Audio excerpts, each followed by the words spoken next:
Produire soi-même ses propres aliments de consommation. C'est une passion que se sont découverts certains Béninois à travers le jardin potager. Une passion qui s'est transformée en un mode de vie et qui a bien des avantages. Alors d'abord, l'avantage, c'est déjà d'être autonome du point de vue condimentaire. Vous avez les légumes, les condiments et tout. Vous êtes autonome en matière de production de légumes et vous maîtrisez ce que vous consommez. Vous maîtrisez ce que vous consommez. Vous pouvez choisir le mode d'alimentation. Vous pouvez choisir de manger bio ou de manger conventionnel. Ce n'est pas que chez soi qu'on peut faire du jardinage. Cette activité peut être aussi menée sur de plus grandes surfaces par des producteurs. Dans l'un ou l'autre des cas, le jardinage est confronté aujourd'hui aux réalités des changements climatiques. Le jardinage aujourd'hui se porte très mal, surtout en Afrique subsaharienne où les gens n'ont pas les moyens d'utiliser les systèmes d'irrigation. Donc, pour aujourd'hui avoir son jardin, son potager à la maison, c'est encore contrôlable. Mais du point de vue professionnel, faire le jardinage aujourd'hui, il y a beaucoup de paramètres. Il y a l'eau, l'accès à l'eau, surtout l'accès à l'eau. Il y a les maladies qu'on ne maîtrise pas.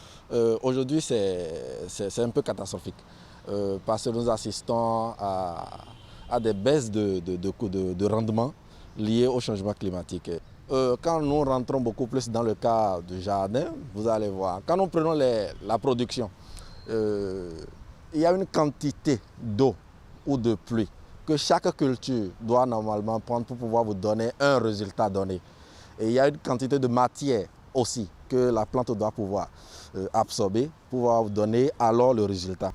Alors aujourd'hui, avec les effets des changements climatiques, nous n'avons plus de matière dans le sol parce qu'il y a une évaporation liée aux rayons ultraviolets que nous appelons les rayons UV, où il y a l'évaporation de ces matières parce qu'il n'y a plus de couverture pour le sol parce que nous avons détruit l'environnement.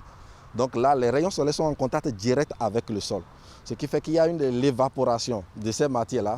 Donc ce qui fait qu'aujourd'hui, la plante n'arrive plus à avoir la quantité d'eau, la quantité de matière nécessaire pour pouvoir alors donner le rendement normalement prévu. Face à ces conséquences, s'adapter aux variations du climat serait la meilleure solution. Si c'est l'homme qui a détruit l'environnement, il faudrait qu'on reconstitue encore l'environnement là, même si ce n'est pas l'étape initiale, mais on peut essayer de voir comment reconstituer alors l'environnement là.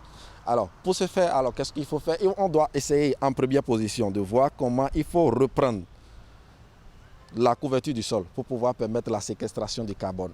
À travers la fertilisation organique, nous allons utiliser beaucoup plus les fientes, c'est-à-dire les matières d'origine animale, d'origine végétale, les matières organiques, pour pouvoir l'enfouir dans le sol.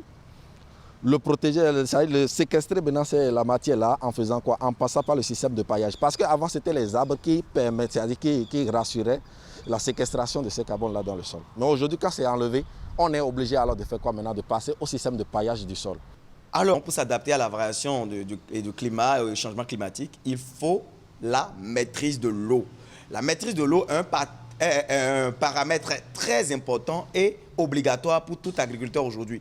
Vous le faites le jardinage à la maison ou bien vous le faites le jardinage professionnel, vous devrez installer un système d'irrigation. Ça, c'est la première des choses. À l'occasion de la Journée mondiale du jardinage nu, célébrée le premier samedi du mois de mai, des spécialistes de l'environnement préconisent que l'homme prenne davantage conscience de son rôle dans la protection de la nature.